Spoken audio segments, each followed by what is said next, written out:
Hindi cinema में एक writer को उसका मुकाम, उसका हक और उसका सम्मान दिलाने वाले, सुपर हिट फिल्मों की झड़ी लगाने वाले the one and only living legend Salim Khan साहब। ओहो!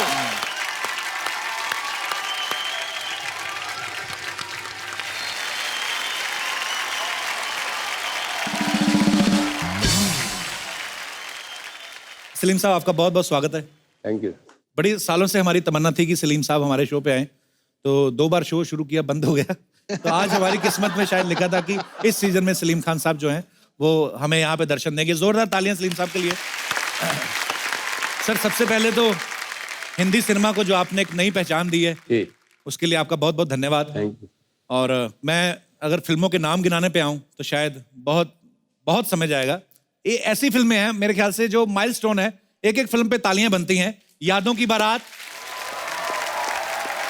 हाथी मेरे साथी, जंजीर, दीवार, शोले, त्रिशूल, डॉन, काला पत्थर, ना जाने कितनी ही यादगार फिल्में जो हैं सलीम साहब ने लिखी हैं। ये हिंदी सिनेमा का वो दौर था जब सलीम जावेद साहब की जोड़ी किसी भी एक्टर या किसी भी डायरेक्टर से बहुत बड़ी मानी जाती थी। तो सर, मैं बहुत सालों से ये तमन्ना भी थी कि जब आपसे मुलाकात होगी तो ये सवाल आपसे पूछा जाएगा कि आपने इतनी सारी फिल्में लिखी सर, उस समय जब आप सर फिल्में लिखते थे तब आप एक्टर को ध्यान में रखते थे या? दोनों तरीके से होता है वो। अच्छा जी। कई मतलब आपके पास एक सब्जेक्ट होता है, उसमें बहुत अच्छा कैरेक्टर होता है, जी देन यू थिंक कि इसके लिए बहुत ही मौजू कैरेक्टर कौन होगा, जी देन आप उसको अप्रोच करते हैं। जी। जब जंजीर की स्क्रिप्ट कंप्लीट हुई तो सबसे पहले मैंने दिलीप साहब को कांटेक्ट किया, अच्छा जी। तो किसी वजह से उन्होंने नाइन कर दिया ना। तो इसके बाद फिर हमने धर्मेंद्र जी को सुनाई, वो किसी वजह से नहीं कर सके। फिर हमने देव साहब को सुनाई, अच्छा जी। फरहान साहब के घर पे, तो वहाँ पूरी कहानी सुनाई। तो देव साहब बाहर निकले, कंधों पे हाथ रखा और कहा कि it's a very good script, किसी भी वजह से अगर मैं इनकार करूँ तो it should not reflect on the script. Okay. कहानी बहुत अच्छी है and wish you all the best. वाह। फिर मैंने राजकुमार साहब को सुनाई, अच्छा जी। उन्होंने कहा जानी ये तो तुम हमारी कहानी ले आए। राजकुमार साहब बहुत ही इंटरेस्टिंग आदमी थे। इनकी एक पिक्चर बन रही थी उल्फत, अच्छा। तो उसमें साधना जी थी, वहीदा रहमान थे, तो उन्होंने उनको खाने पे बुलाया। अच्छा जी। तो खाना लगने लगा, तो साधना जी ने कहा राज साहब खाना खाइए। तो कहा नहीं नहीं आप खाइए, नहीं कुछ तो खाइए, थोड़ा सा तो खाइए। तो नहीं नहीं आप लोग खाइए। तो कहने आप खाना तो खाते होंगे ना। जानी खाना तो हम खाते हैं, मगर इसका मतलब ये नहीं कहीं भी कुछ भी खा लें। सलीम साहब यहाँ पे मौजूद हों और हम शोले की बात ना करें, ऐसा हो ही नहीं सकता। सर, जैसे कहा जाता है कि मोर हमारा राष्ट्रीय पक्षी है, तो शोले हमारी राष्ट्रीय फिल्म है। और पाजी एक वाहिद ऐसी फिल्म है कि जिसके नॉर्मली क्या होता है कि फिल्म स्टार जो इसको कास्ट किया गया, मेन हीरो है बच्चन साहब है या धर्म पाजी हैं, वो तो चलो इस फिल्म में बाखूबी उन्होंने काम किया ही। इस फिल्म में घोड़े तक फेमस हुए, धन्नो, आज तक याद है हमें। अच्छा, जिन्होंने एक डायलॉग बोला वो भी फेमस कि सरकार मैंने आपका नमक खाया है। अच्छा, जिन्होंने आधा डायलॉग बोला वो भी फेमस, पूरे 50,000। अच्छा, जिन्होंने आधा भी नहीं बोला, सिर्फ गोली खाई, वो भी फेमस। मतलब ये कमाल हुआ था, इसके लिए तो पहले तालियां बनती है।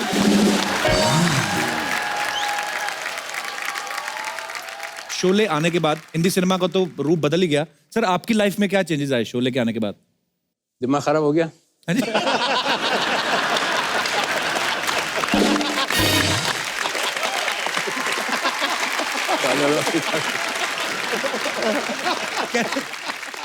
मैं आपको फिल्म इंडस्ट्री में आप किसी पार्टी में हो जी और आपको फिल्म के बारे में ना मालूम हो जी कि क्या चल रहा है, कौन सी पिक्चर हिट हुई, और हीरो की अगर हिट हो गई है जी तो उसकी एंट्री पे समझ में आ जाएगा कि इसकी फिल्म हिट हो गई है। जी।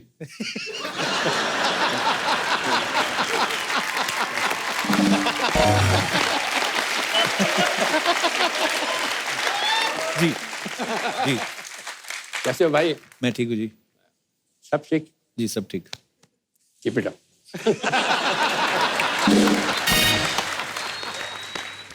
एंट्री हुई जी। पिक्चर फ्लॉप हो गई, आपको नहीं मालूम। सर हमारे लिए भी कुछ करिए।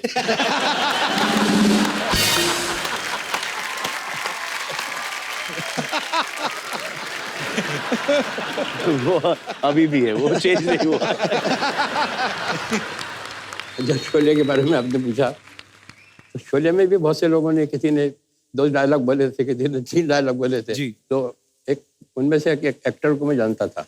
उनका था अच्छा खासा मकान था, 2-3 उसका रूम का। अच्छा जी। कुछ छोटा सा रोल निकला तो मैंने उनको फ़ोन किया। अच्छा जी। तो नौकर ने कहा कि कौन सा बोल रहे हैं? मैंने कहा मैं सलीम खान बोल रहा हूँ। कहने में मैं देख के बताता हूँ कि वो है कि नहीं है। 2 अच्छा जी। बेडरूम का मकान था।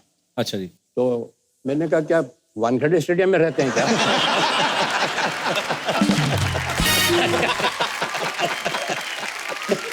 अच्छा जी। तो मतलब मैंने कहा ना, हमारा तो दिमाग खराब होना ही था, उसका हो गया जिसने एक डायलॉग बोला था।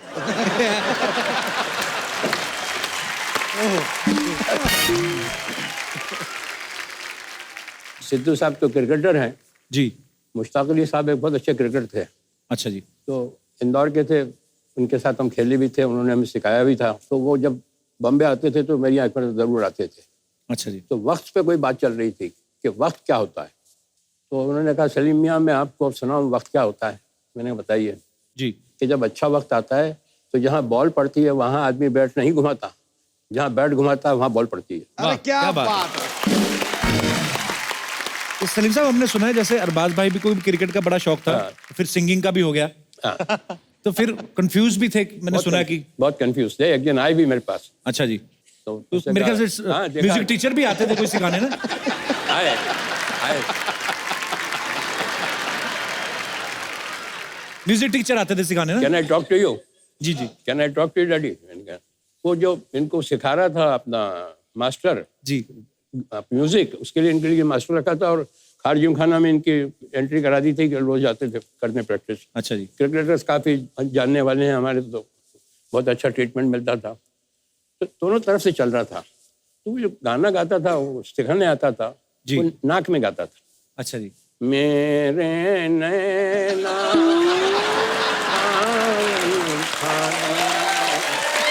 फिर भी मेरा।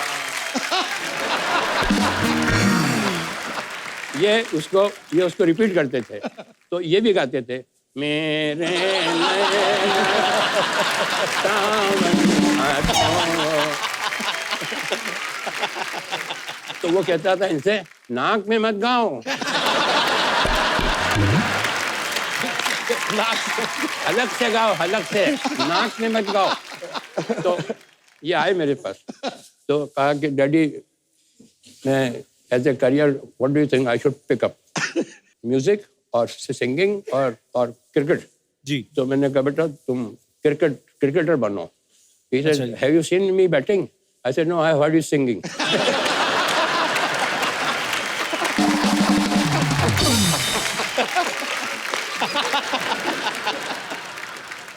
एक हमारे घर पे आदमी आता था। अच्छा जी। मैं काफी काम में बिजी था, मैं कभी शाम को आ जाऊं जी। तो गणेश आया, गणेश आया, गणेश आया, गणेश को चाय पिलाओ, गणेश को चाय पिलाओ। अरे गणेश साहब को देना, कुर्सी देना, स्टूल देना बैठने के लिए। मैंने कहा ये गणेश कौन है? मेरे इस घर में मेरे से ज्यादा इज्जत मिलती है इसको।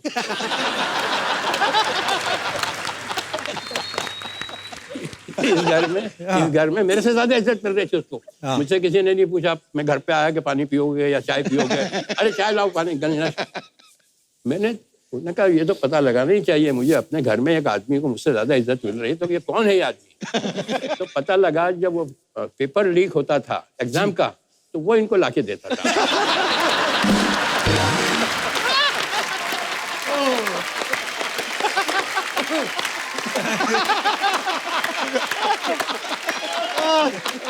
पोल खुल रही है आज तो, सब पोल खुल रही है। फिर भाई बड़े शरारती रहे हैं आप। नहीं, वो मेरे लिए था वो। मेरा वाला था वो। मुझे लगता है आज की शाम थोड़ी लंबी होने वाली है। एक बार जोरदार ताली हो जाए जरा। और हमारे एक अंकल थे सर, तो शायरी वायरी करते थे वो। तो उनके घर पे शाम को महफिल जमती थी, दारू वारू पीती थी। तो एक बेवकूफ़ी का क्वेश्चन किसी ने पूछा कि आप कितनी पीते हैं? अच्छा जी। किसी ने कहा मैं 3 पैक पीता हूँ, किसी ने कहा मैं 11 बजे तक पीता हूँ फिर छोड़ देता हूँ। 11 बजे तक पीता? हाँ, 11 बजे तक छोड़ता हूँ। किसी ने कहा कि मैं इतना पीता हूँ। तो उनसे पूछा, अंकल से पूछा कि आप कितनी पीते हैं? अरे यार बेकार की बहस है यार, कितनी पीते हैं मूड के ऊपर होता है, कभी पी ली कभी नहीं पी, और मैं तो बहुत ही इंडिफरेंट ड्रिंकर हूँ। और फिर भी बताओ तो सही कितनी पीते हो? क्या मतलब है ये? थोड़े से इरिटेट हो। अरे बताइए तो सही कितनी पीते हैं? अब वो तो पीने वाले को तो लूप लग जाता है। जी। अपनी नौकरानी को बुलाया, नसीबन आओ। आई वो, क्या है साहब, वापस जाओ। कहा कि आपने मेरी बुआ को देखा? कहने के हाँ। कैसी लगी आपको? कहने बेचारी मामूली सी शक्ल की है। कहने जब ये खूबसूरत लगने लगती मैं बंद कर देता हूँ।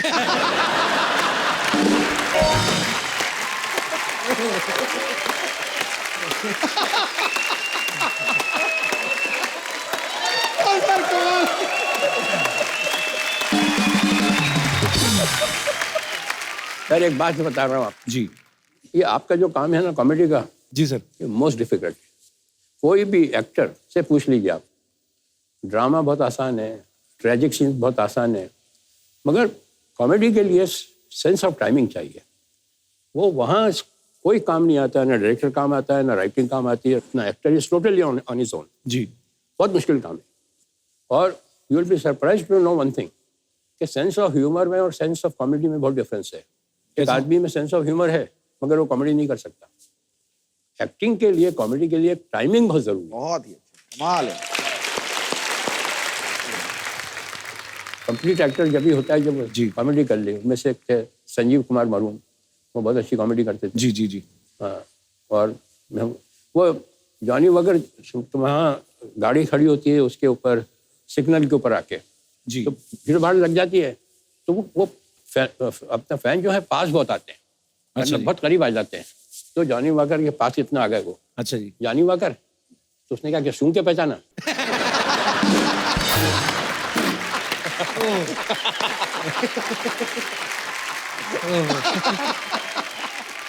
Thank you so much sir, बड़े मजेदार किस्से सुनाए। तो अब मुझे अब समझ में आ रहा कि अच्छा ये सब चीजें कहाँ से आई। सलीम साहब आपकी किस्सा सुनाने की टाइमिंग इतनी खतरनाक है। एक बार सोहेल भाई ने कोई किस्सा सुनाया था। सोहेल भाई आपको याद है? आपने कोई हेलो ब्रदर का किस्सा सुनाया था कि जब आपने हेलो ब्रदर बनाई फिर पापा को दिखाई तो कुछ बड़ी मजेदार बातें कही थी सलीम रोल साहब ने। उसमें इंटरचेंजेबल होना थे। जी। अरबाज का रोल जो था जी उसमें इंटरवल के पहले या इंटरवल में सलमान की डेथ हो जाती है। जी। वो अरबाज को वो रोल मिलना चाहिए था। तो जैसे ही सलमान की तो ऑडियंस उठ के चली गई, बिकॉज वो एक लेसर जो एक्टर होता है ना, वो हमेशा जब डेथ होती है तो उसमें वो जाता है। तो अरबाज खान का शायद उनको इतना अफसोस नहीं होता।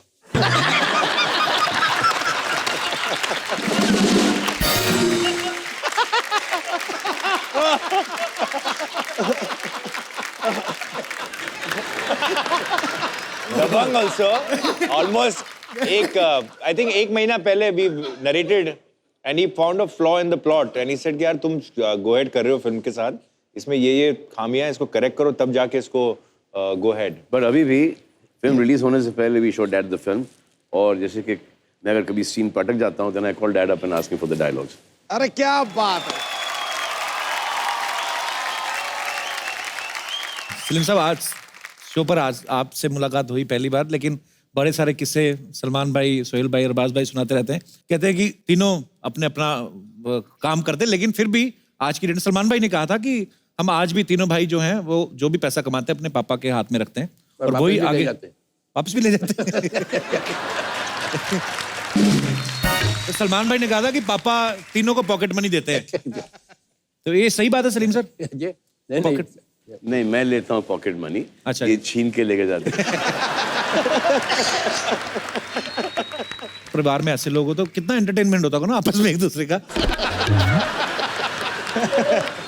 सिद्धू भाजी, एक एक्टर और एक पॉलिटिशियन, ये दो ऐसे प्रोफेशन हैं जिनमें कभी रिटायरमेंट की उम्र नहीं होती कोई, शायद आप जब तक आपका मन चाहे कर सकते हैं। लोग सलीम कहते साहब, हैं, हाँ जी लोग कहते हैं कि एक अभिनेता जो है जी, वो लोगों को 3 घंटे बेवकूफ बनाता है, और एक जो नेता जो है जी, वो सारी उम्र बेवकूफ बनाता है।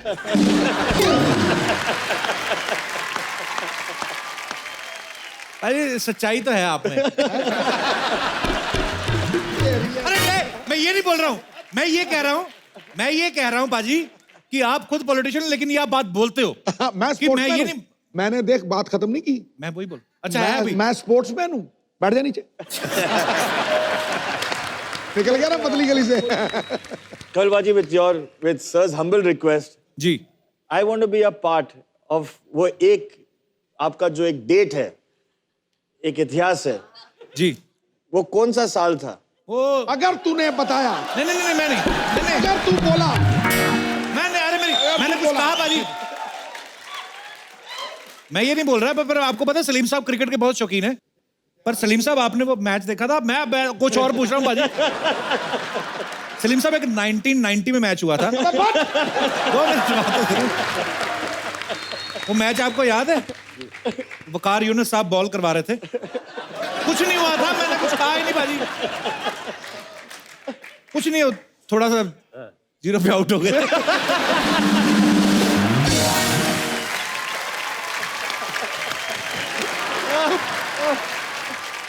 मैंने हजारों सेंचुरियां बनाई वो तूने नहीं बताई, पर एक 0 मेरा 2000 बार बता दिया तूने। मीडिया यही पकड़ता है बॉस।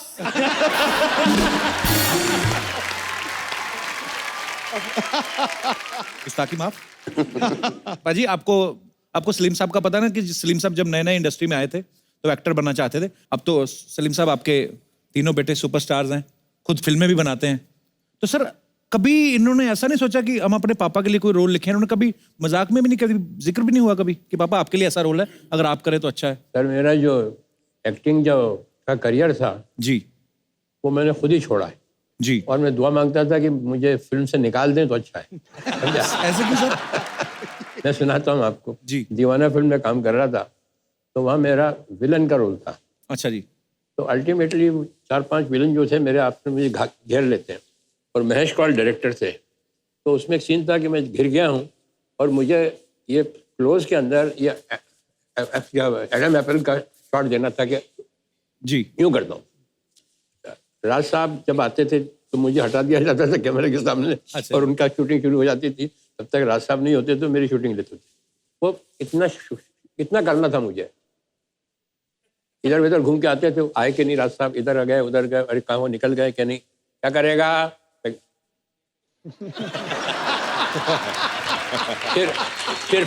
फिर फोन करके गए, इधर गए उधर गए, अरे निकले कि नहीं निकल गए सर, आ गए हैं, और ये भी हो, अच्छा तैयार है। फिर उधर बात की, कुछ साइन वाइन किए, चेक वेक, क्या करेगा।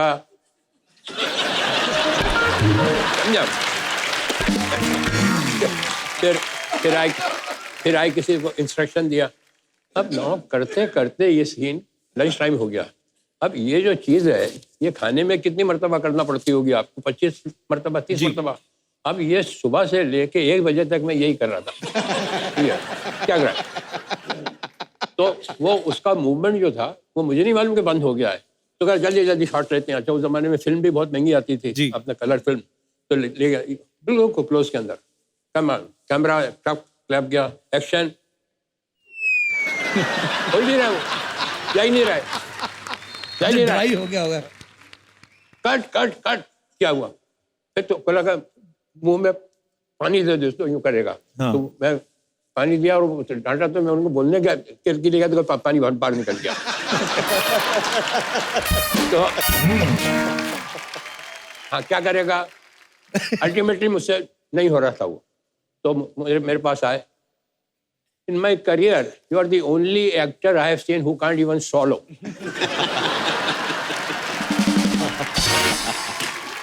ये पहला इंसिडेंट। मैंने कहा भैया मुझे माफ करो, मुझे नहीं करना ये काम, रहने दो भैया। इसके बाद मैं प्रिंस का रोल कर रहा था, तो वहाँ कोलाबा के अंदर वो चाइनीज वो शू मेकर थे। अच्छा जी। उनको ऑर्डर दिया, और वो शू यहाँ का पहनने वाला वो वेलिंगटन, वो मेरे ख्याल से 2 नंबर छोटा लिया है। अच्छा जी। आप अच्छा, वो सीन में आने वाले भी नहीं थे शूज, और वो मुझे उन्होंने पहनवा दिए दोनों ने मिलके। It will fit. अरे मैंने कहा it will fit but it will not come out. No it will not come out. Fit करके मेरा पाँव अंदर घुसड़ दिया। 6:30 बजे तक क्या हुआ, सारा खून भी खड़ा हुआ था, तो सारा खून भी चला गया। तो ड्रेसमैन को बुलाया, तो उसने उतारने की कोशिश की, वो नहीं उतरा। फिर दूसरा आया, उसने उतारने की कोशिश करी, सारा स्टूडियो खाली हो गया, अब सब मुझे छोड़ के चले गए जूते पहना के।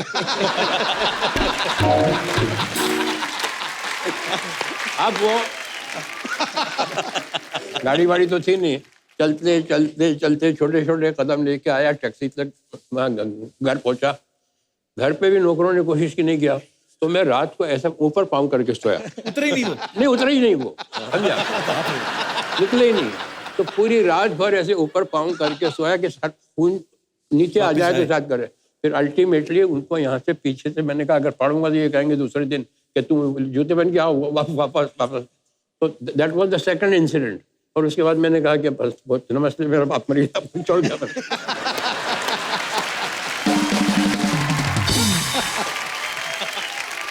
सलीम साहब, आपका इतने सालों का एक्सपीरियंस है, तरह तरह के लोगों से आप मिले हैं जब इंडस्ट्री में आए और आज तक। एक अच्छे इंसान की परिभाषा क्या होती है, क्या डेफिनेशन? सर, ये जिनकी बात कर रहा हूँ मैं, महेश कौल जी। ये बहुत ही ज्ञानी आदमी थे। अच्छा जी। उनसे किसी ने पूछा कि अच्छे आदमी की पहचान क्या है, तो उन्होंने कहा वैसे तो बहुत पहचाने हैं, मगर एक सिंपल पहचान बताता हूँ। अच्छा आदमी वो है जिसका दोस्त पुराना हो और जिसका नौकर पुराना। वाह, अरे क्या बात कर दी सर, क्या बात कर दी, सुपर्ब। कपिल बाजी, आप ये पूरा शो का बाद में फुटेज देख लेना, द डायरेक्शन टीम एंड हमारे एवरीथिंग। यहाँ एक ओनली cook वन आया। Person who has not reacted to you, जी। To me, to daddy.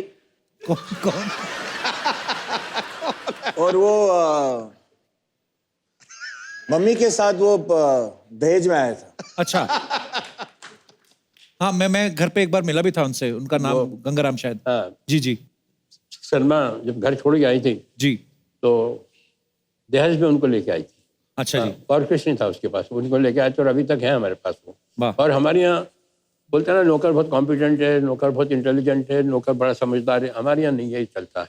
हमारे यहाँ नौकर इस बात पे है क्वालिफिकेशन के, मैं इनको निकालूंगी तो रखेगा कौन?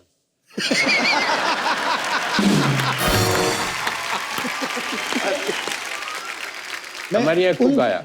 मैं उनको डैडी मैं उनको स्टेज पे बुलाना चाहूंगा। आए यहाँ पे? हाँ, मैं मिला हुआ उनसे, पर हाँ, अच्छा, अरे वाह। गंगाराम, गंगाराम, आना, आना।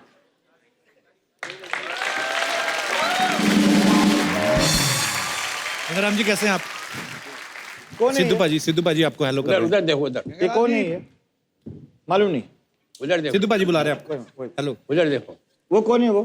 वो ऊपर ऊपर। कैसे सर, कैसे हैं आप? ये कौन है?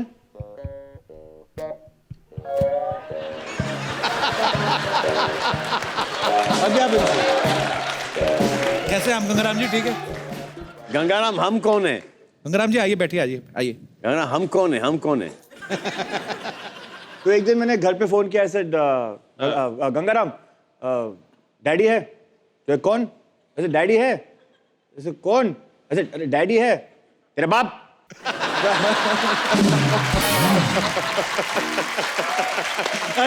मैंने कभी ऐसे बात नहीं की थी। तेरा बाप? हाँ, बुलाता।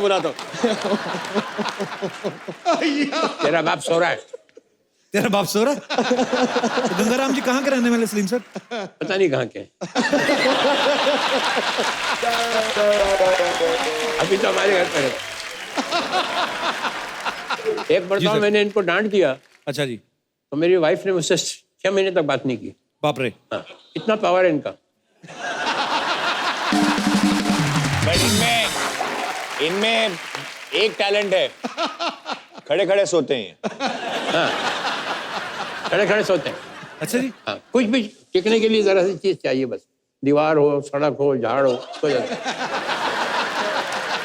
बेसिकली ऐसा लगेगा कि वो आपकी बात सुन रहे हैं, लेकिन सो एक्चुअली जाते वो हैं। सो रहे हैं।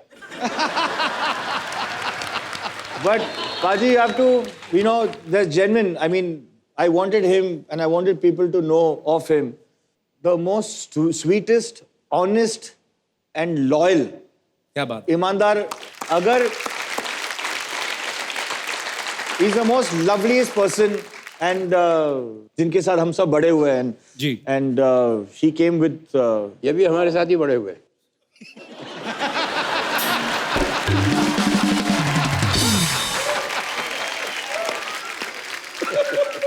तो गंगाराम जी, आप फिल्में नहीं देखते? आपके घर में सब ये वाला शो देखते हैं आप? टीवी देखते हैं लेकिन वो ऑफ होता है, देखते रहते हैं। तो सोहेल भाई ने अभी बोला आपको कि ये कौन है, आपने तो पहचाना ही नहीं, जानते नहीं, नाम नहीं मालूम। तो फिर कैसे पहचानते? चलो ठीक है। So sweet, thank you so much Gangaram ji show में आने के लिए, धन्यवाद, थैंक यू। आ जाओ। अभी आप जाके सो सकते हो। सलमान भाई देखो चश्मा, दबंग स्टाइल चश्मा लगाया पीछे गंगाराम जी ने।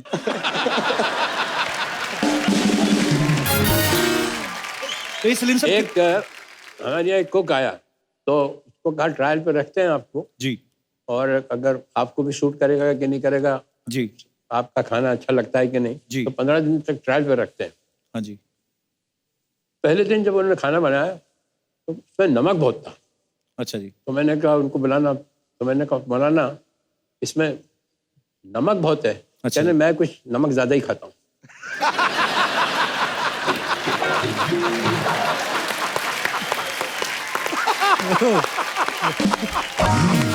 एक और थे हमारे घर में नौकर जिनका नाम था सलाम। सलाम। वो तो सुनने की बात। सलाम को टेलीफोन उठाने का जो शौक था वो मैंने अपनी दुनिया में किसी का मतलब इतना पैशन देखा ही नहीं। अब मेरे सामने फोन रखा है, मेरे सामने फोन रखा है, घंटी बजी फोन की, और मैं चश्मा उतारूंगा, कुछ चीज रखूंगा और मैं फोन उठाऊंगा, और ऐसे वो हाई स्पीड में आके यूज करके फोटो फिनिश में उठाता था, समझा। तो हमारे यहाँ घंटी जब बजती थी तो हॉल में भी बजती थी और मेरे बेडरूम में भी बजती थी। अच्छा जी। तो मैं नहा के निकला और घंटी बजी, तो उसने वहां जाके एज पर वो जाके डाई मार के उठाया फोन, और मैंने अपने बेडरूम में उठाया। तो मैंने कहा सलाम, तो कहता वालेकुम सलाम।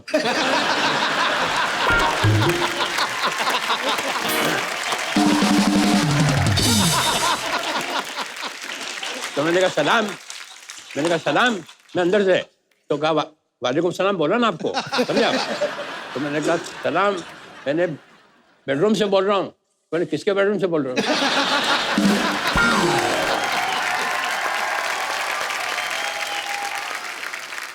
अच्छा, उधर से वो लगे हुए जिनका फोन था, सलीम साहब, सलीम साहब। मैंने कहा यार हमको तो कंप्लीट करने दो इधर, हमारे घर को छोड़ लाने दो। तो बार बार वो, मैंने कहा सलाम, फोन रख, फोन रख। तो उसको, अरे आपने फोन किया है, मैं क्या को रखूं? अंदर एक बीच में वॉल है बस। इसके बाद में गया हल्के, और मैंने उससे कहा फोन रख। तो वो देखने लगा मेरी तरफ कि वो भी बोल रहा है फोन रखिए, ये भी बोल रहा है फोन रखिए, प्रॉब्लम है क्या ये?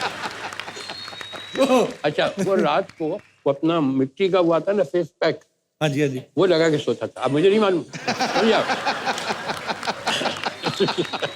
तो अब मैं रात को आया पार्टी से, और मैं रात को बिल्कुल आराम से रिलैक्स, मैंने टन टन टन घंटी बजाई, और दरवाजा खुला और एक क्रैक की मैंने अपनी लाइफ में इतना बड़ी स्क्रीम नहीं की होगी।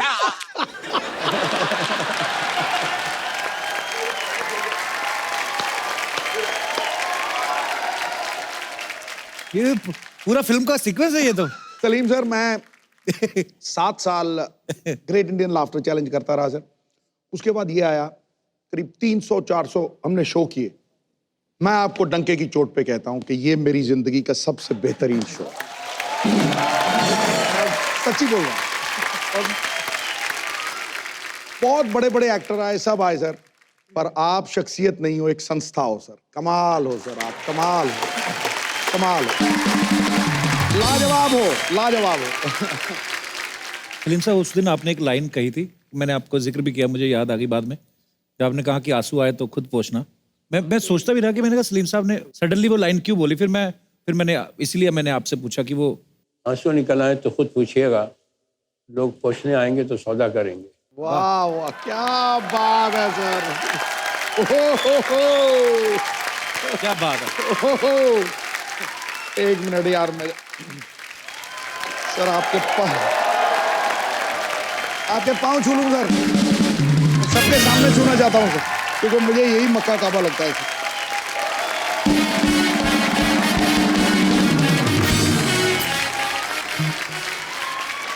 आप बेमिसाल हो सर, बेमिसाल हो सर, बेमिसाल हो। हाँ।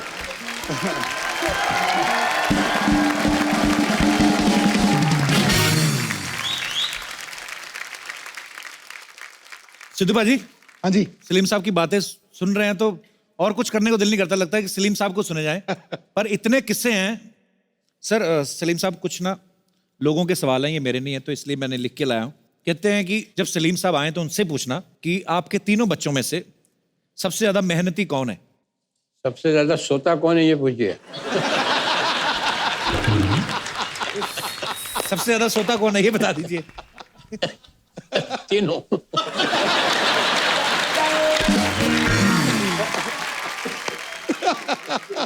पढ़ाई में सबसे ज्यादा इंटेलिजेंट कौन था? मैंने बताया ना आपको, हमारे यहाँ वो आता था गणेश। जी जी।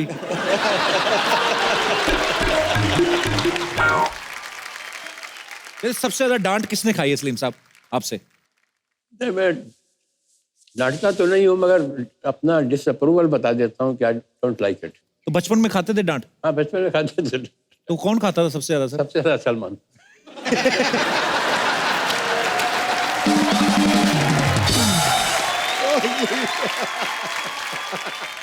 सलीम साहब, वो जो मोहतरमा बैठी हैं लाल दुपट्टे में, इनका एक सवाल है, बड़ा दिल से निकला है। जी। कहते कि आपके बच्चों ने आपको बचपन में ज्यादा परेशान किया कि जवानी में? बचपन से लेके अभी तक परेशान किया ये।